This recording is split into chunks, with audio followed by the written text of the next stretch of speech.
Today is not my day. So I got news earlier that one of my friends from orientation here at Crete passed away. I don't have any information on when or what happened or anything like that.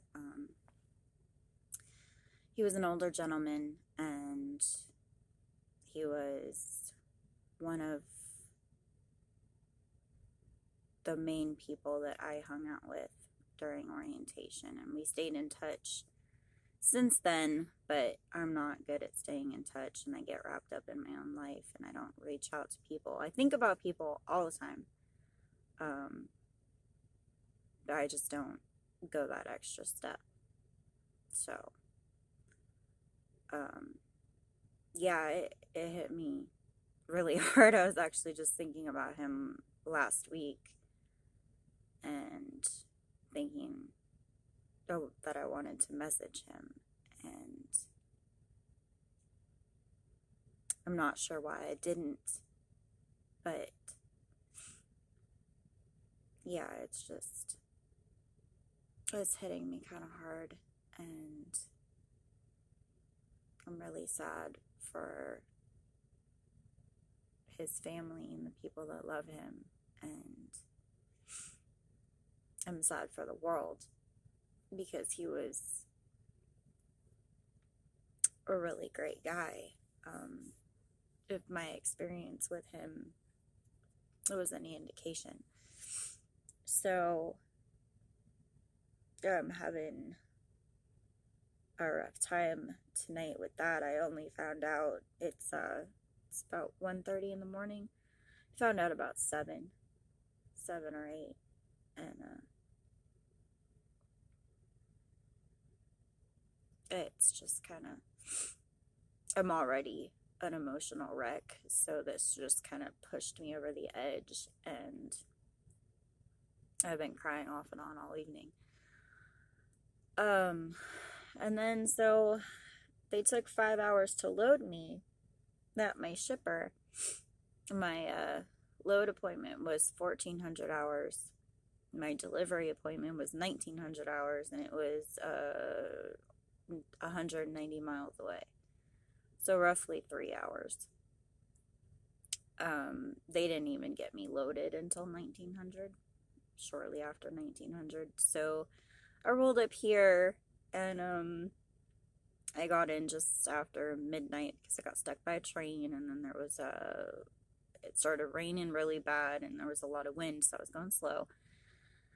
And so if I had just been 30 minutes, if I had been able to show up 30 minutes earlier, then they would have been able to get me tonight. But because I showed up after midnight, they aren't going to be able to get me tonight. So I have to wait until tomorrow. They have facilities here, they have bathrooms that we can use, which is very nice because a lot of places don't. They even have a little driver's lounge area and a microwave, they told me, which would be awesome if I had food. So I don't have any food. I haven't been able to go shopping. Like, I hit Walmart, but I didn't go grocery shopping when I hit Walmart because I was in a hurry and I just needed some supplies. But I didn't tackle groceries. So yeah, I'm in and I was about to have, I've been having short runs lately, less than 1,000 miles. And I like going from one end of the country to the other. That's ideal for me. If I could get a gig that has me going from coast to coast every week, I would be ecstatic. That's the way I like to run. Short shit drives me crazy. So they had me set up on a run that's for tomorrow. It's supposed to pick up at 10 in the morning tomorrow and go all the way to Salt Lake. Like a 1,600 mile run. I was very excited about it. It's the longest I've seen in a while. And I need to boost my miles because I haven't been hitting my quotas. So I was really excited about that, but of course, because of all this bullshit, they had to take that off of me because I wasn't going to be able to make the 10 o'clock pickup regardless. But now that they're rescheduling my appointment, fuck, I might be stuck here all day tomorrow. So, not my day. I'm really sad. I'm having a hard time. And yeah, it just was the last thing I was expecting. We're Facebook friends, and I have his number in my phone. But yeah, so his woman reached out to me on Facebook under his profile, so his picture popped up on Messenger, and I thought it was him. It's the worst part. Like, I open it up and it just says, "Hi, you don't know me, but I wanted to let you know that he passed away." And she said that he talked very highly of me, which I don't know, because I mean, like I said, he was an older gentleman. He's been in the job forever, and like, I don't know why he would feel inclined to talk about me at all. But if he did,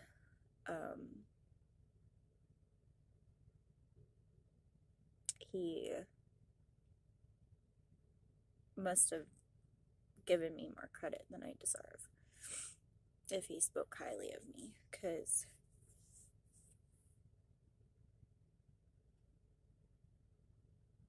I don't know. I just don't understand how I could have made that good of an impression. It wasn't, we didn't spend a lot of time together.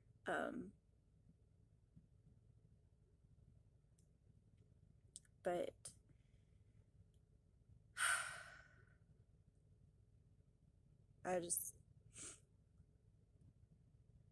I wish I had the details at least. But I messaged her back and I asked her what happened, and I told her if she needs anything to not hesitate. Losing your significant other or a spouse is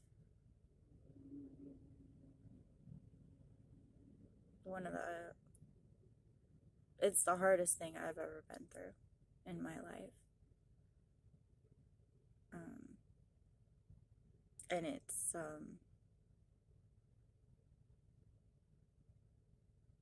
just devastating. So I feel really bad for her. I feel really bad for her, and I hope that she's holding up okay. I don't even know her name. Ed had talked about her when we were in orientation, but I don't remember if he said her name. But yeah, so it's just, I know how that feels. I don't know what it's like, and I hope, I mean, nothing makes it better. I was blindsided when I lost my husband, and part of me would think, like, would it have been easier if he had like some, terminal illness and degraded over time, or is it better if it's quick, like a car accident or something? Like, and the answer is it's never better. There's no sides of that coin are ever better. Knowing it's coming doesn't help, I'm sure. And waking up one day and they're gone doesn't help. Just losing people is losing people, and it's never easy, and it's never the right way to do it. And there's no easier situation. So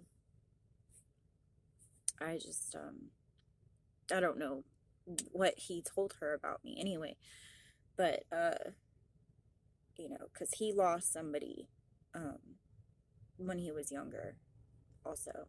So we kind of bonded over that in school. And, so maybe she knows that I have been through what she's going through right now. I don't know. But I reached out and let her know that if there's anything she needs, that I'm here, to not hesitate to talk to me and reach out, and, you know, whatever she needs. So hopefully she's all right. One good thing, if it was expected, is that things would have been taken care of, at least to some extent. When it comes unexpectedly, then there's this big mess of trying to figure out things that need to be taken care of, and it's overwhelming. I dropped the ball a lot after Jack passed away, and I couldn't deal with the little ins and outs of, you know, putting his affairs into order and then getting my shit fucking straight afterward. It took a long time. So, but yeah, so I'm having a hard day. I sent out an SOS on Facebook earlier, about an hour after I found out the news, and I just, if I hadn't already been crying, guys, I would have cried because of you guys. That was very, very sweet, everybody who reached out to me. I greatly appreciate you guys, and I was on the phone with my mom, and a bunch of people called me because my mom was the first one. She was the first one to see the SOS, and she was the first one to call me. So I was on the phone with her, and but everybody that reached out to me, or anybody that, I know there's a bunch of people that would if they'd seen it. It was just one of those things, you know. But I just want to say that I greatly appreciate you guys, and I feel really touched that I send out an SOS like that, and you guys are just fucking on it, and I appreciate that, you know, a bunch of people that I don't talk to called me, and that means a lot to me, because, you know, I would do that for other people, but I don't know why I don't expect people to do that for me, but I just don't. It's not a reflection of them, it's a reflection of me, and I don't understand. I guess I got some shit to work through, but yeah, so thank you to everybody that called me or reached out to me, asked me what was wrong, showed concern. It's just, I was driving. I couldn't stop. I couldn't not drive. I had to do my job. And I was okay to drive. I just needed somebody to talk to and keep me level, because it was getting a bit overwhelming. So, but thank you all to everybody who reached out to me. Anybody who saw my number, I posted it. I'm pretty sure I posted it friends only. Go ahead and keep it, and reach out to me anytime. I'm going to be changing my number probably in the next 6 months. I'm not sure exactly when, but I'll let y'all know when I do change it. But for now, it's going to be that one for a while. So go ahead and keep it. And if you need anything, reach out. Because Jesus Christ, it just means a lot to me that you guys jumped on it so fucking fast and without hesitation. So, but yeah, just a bad fucking day. I'm going to eat chocolate for dinner, I guess, because that's pretty much all I have in my truck. Chocolate and instant breakfast. So, I'm gonna have some chocolate for dinner. I'm gonna watch some fucking TV and try not to cry anymore because I have a massive fucking headache now. And I'm gonna try to sleep. So, because yeah, it's been a long day, and then the crying just wore me out. So, but thank you to everybody. I love you all, and I hope that you guys are having a great day whenever you guys watch this. It's fucking late already, and I don't know. It's not even probably gonna post until tomorrow morning on YouTube. So, but I wish you all nothing but the fucking best, and you're all amazing, and I love you so much. And thank you.